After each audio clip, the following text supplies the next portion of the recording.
Court order ను కూడా ధిక్కరించింది. ఇప్పటికి కూడా చర్య తీసుకోలేదు దాని మీద. ఓకే యాదవ్ గౌడ్ గారు, ఇదే విషయంపై ఈ రోజు మనతోటి రాంపాక నాగయ్య గారు కూడా ఉన్నారు. జాక్ ఉపాధ్యక్షులైనటువంటి ప్రధాన కార్యదర్శి అయినటువంటి నాగయ్య గారి దగ్గరికి. నాగయ్య గారు, ప్రస్తుతం యాదవ్ గౌడ్ చెప్తున్నారు గవర్నర్ దగ్గరికి వెళ్ళినప్పటికును, అలాగే హైకోర్టు కూడా స్పష్టమైన ఆదేశాలు ఇచ్చినప్పటికును 3 నెలల్లో బకాయిలు చెల్లించండి అని చెప్పినట్టుకును చీమ కుట్టినట్టుగా వ్యవహరిస్తా లేకపోతున్న ఈ ప్రభుత్వాలపై సర్పంచుల ఫోరం పంపిణీల జాక్ ఎవరైతే ఉన్నదో సంఘం, మీరు ఎలాంటి చర్యలు ఇప్పుడు ప్రస్తుతం తీసుకోబోతున్నారు ఇన్ ఫ్యూచర్లో? ఇప్పటి వరకు కూడా మేము చేసినటువంటి శాంతియుత మార్గంలో అనేకమైన ఉద్యమాలు చేసినామండి.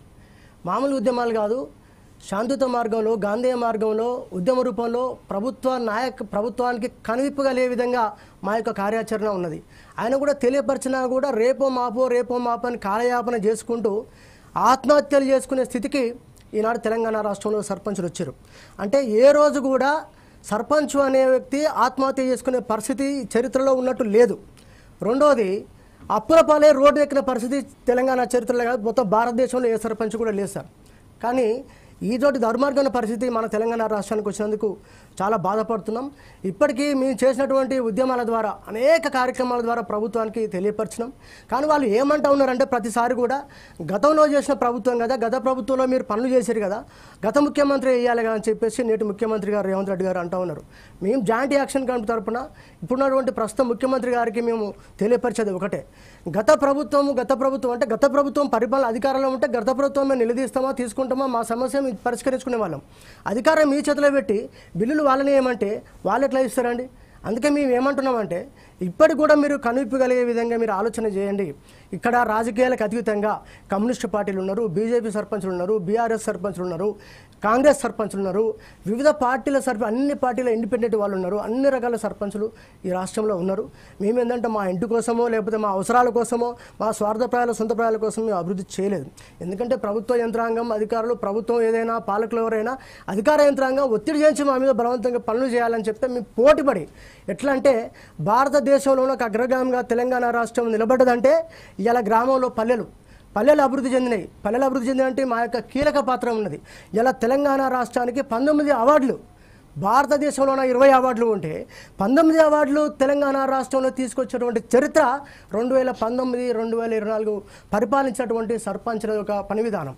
వీళ్ళు ఎంతో ఉత్సాహంగా పనిచేసి పోటీపడి మరి పనిచేసినటువంటి పరిస్థితి ఉన్నది. ఇవాళ మేము ఒకటే ముఖ్యమంత్రి రేవంత్ రెడ్డి గారిని కోరుతా ఉన్నాం, ఇప్పటికైనా మీరు కనువిప్పు కలగండి, మీరు ఆలోచన చేయండి, మాకు రావాల్సినటువంటి బకాయి నిధులు మీరు మంజూరు చేయండి, ఎన్నికలు పోండి. ఇంకా కూడా మీరు నిర్లక్ష్యం చేస్తానంటే ఖచ్చితంగా రేపు ఈ ఉన్న నెల 2 నెలల గ్యాప్లో ఖచ్చితంగా మేము అనేక ఉద్యమం కాదు, మొత్తం రాజకీయ పక్షాలని కూడగడుతున్నాం. మేము అన్ని రాష్ట్ర రాజకీయ అధ్యక్షుల్ని మరి గ్రామంలో ప్రజల్ని చైతన్యపరిచినాం. ఆల్రెడీ కూర్చోబెట్టుకుని మేము ఖచ్చితంగా రాబో రోజుల్లో మా యొక్క ఉద్యమం తీవ్రతంగా ఉంటుంది. వీళ్ళు ఎన్నికల కమిషన్ గారికి కూడా మేము విన్నవించుకోవడం జరిగింది. అయ్యా, మీరు ఎన్నికలు జరిపే ముందు మా యొక్క బిల్లులు మీరు మంజూరు చేసి మా ఆత్మహత్యల బారి నుంచి మమ్మల్ని కాపాడండి, అప్పుల బారి నుంచి మమ్మల్ని పరిరక్షించండి అని చెప్పేసి వారిని విన్నవించుకోవడం జరిగింది. వారి కూడా శాంతియుత మార్గంలో తెలియపరచడం జరిగింది. అయినా కూడా కాలయాపన రోజు కాలయాపన చేస్తూ ఉన్నారు. మంత్రులు కానీ ఎమ్మెల్యేలు కానీ ప్రకటనలు చేస్తున్నారు, వాయిదాలు వేసుకుంటూ ఉన్నారు. రేపిస్తాం మాపిస్తాం ఇలా కాలయాపనతోటి అప్పుల వాళ్ళు మా అప్పు ఎప్పుడు కడతావురా బాబు అని చెప్పి ఇంటి ముందుకు వచ్చి తలుపు తట్టి ఇవాళ రోడ్డున పైసా పుట్టకుండా పరిస్థితి, పట్టాల పంట పడే పరిస్థితి సర్పంచులు ఏర్పడ్డారు. అవమానాలు భరించలేక ఆత్మహత్యలు చేసుకున్నారు.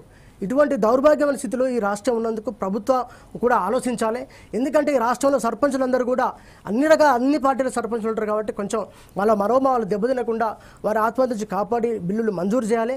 లేని పక్షంలో ఇప్పటికైనా మేము ఊరుకునే ప్రసక్తి లేదు అనుకుంటున్నొచ్చు. ఇప్పుడు ప్రస్తుత ప్రభుత్వం ఏదో కాలయాపన చేస్తే అయిపోతుంది కదా, ఏదో గడిచిపోతుంది. కానీ శాంతియుత మార్గంలో ఎన్నికలు జరగాలంటే, గ్రామాల్లో శాంతియుత మార్గంలో ఉండాలంటే సర్పంచ్ కీలక పాత్ర పోషించి ప్రజలకు అనుగుణంగా ఉంటాడు. ఇప్పటికి కూడా గ్రామాల్లో ప్రజలకు సానుభూతి భావం ఉన్నది.